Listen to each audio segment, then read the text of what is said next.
So I want to read the relevant portions of that report. Because most of the times, they come in the media and they say the IMF has said that Goldbod has made a loss of 1.7 billion. And nobody questions them to point out which part of the IMF report said that. They say that the IMF says that Goldbod is the reason for the loss, and nobody questions them to provide the proof. And we are all talking about IMF report, IMF report. The fact checkers must get to work. What does this IMF report say? Now, let's first of all start with the seat review on the ECF, that report published by the IMF just a few weeks ago. And the provision in that report on domestic good purchase program can be found on page 27, paragraph 50. This is what the IMF said. The domestic good purchase program weighed on the financial sustainability of the BOG. The DGPP, which is the short form of domestic good purchase program, on which the BOG relied to accumulate reserves to intermediate effects to the private sector, has generated losses of 22 billion, which is 1.5% of GDP in 2025. A government cost-sharing agreement at end 2025 involving the transfer of bonds with a par value of 5 billion cedis in March 2026 resulted in the breach of the ceiling on BOG claims on the central government and public entities at the end of December 2025 and end March 2026. In July 2026, the BOG Goldbod and the government signed a memorandum of understanding formalizing the transfer of the domestic good purchase program activities from the BOG to Goldbod and eliminating related BOG quasi-fiscal risk. An external auditing firm is conducting a special audit of the domestic good purchase program from its inception, and the inception is 2021, whose results should be available in 2026 quarter 3. Domestic good purchase program related losses coupled with high cost of OP market operations and exchange rate valuation losses resulting from CD appreciation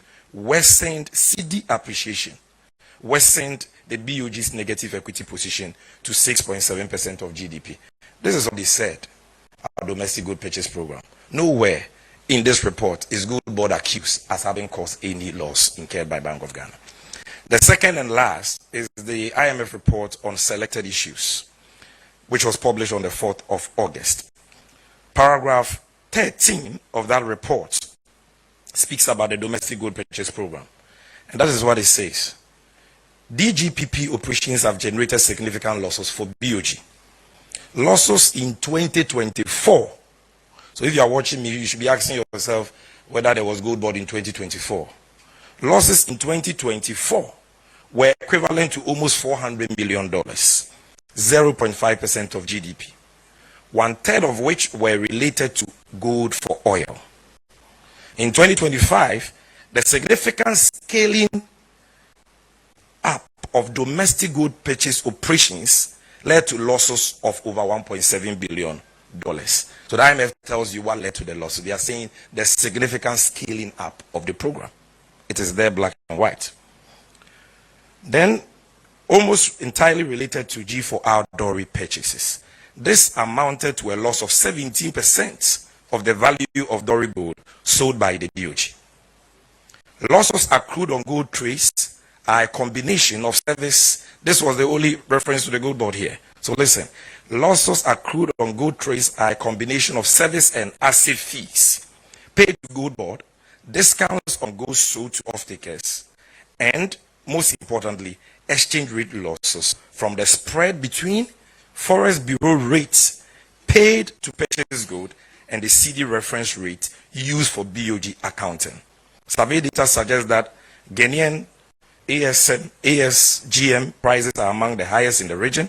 These accounting losses partly reflect valuation effects rather than economic cost. Blah, blah, blah. These are the relevant portions. So, ladies and gentlemen, these are the words of the IMF. Not to suggest that the words of the IMF are sacrosanct, but it is important for us not to attribute to the IMF what they have not said. They have not said that the Goldbod is the one that caused the Bank of Ghana to lose $1.7 billion, as I have clearly demonstrated to you.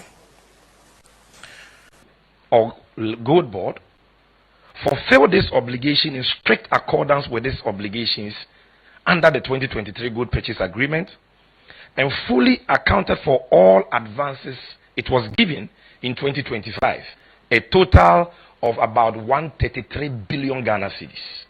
That was given to PMMC, later became Goldbod, to buy gold as a buying agent, fully accounted for 133 billion Ghana cedis.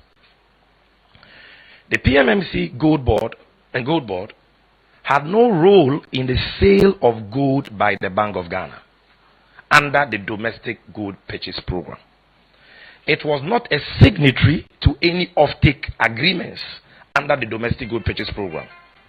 Neither was it involved in determining selling prices or sale terms. In commodity trading, profit is simply a function of selling price minus cost. The IMF states that the reported losses stem from the sale of gold by the Bank of Ghana, not the sale of gold by the PMMC. If the PMMC, which later became Goldbod, had no role in the sale of gold it purchased, then it cannot be said to be responsible for losses incurred through the sale of gold by the BOG, simply because it bought gold as a buying agent and was paid fees.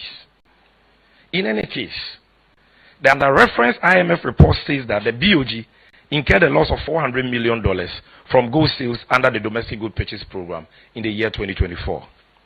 Ladies and gentlemen, there was no Goldbod in the year 2024. Who then caused that loss? Can Afenyo-Markin answer this simple question? If we are to accept his argument that losses under domestic gold purchase program are attributable to buying agents, then is Afenyo-Markin saying that buying agents in 2024 caused the loss of $400 million?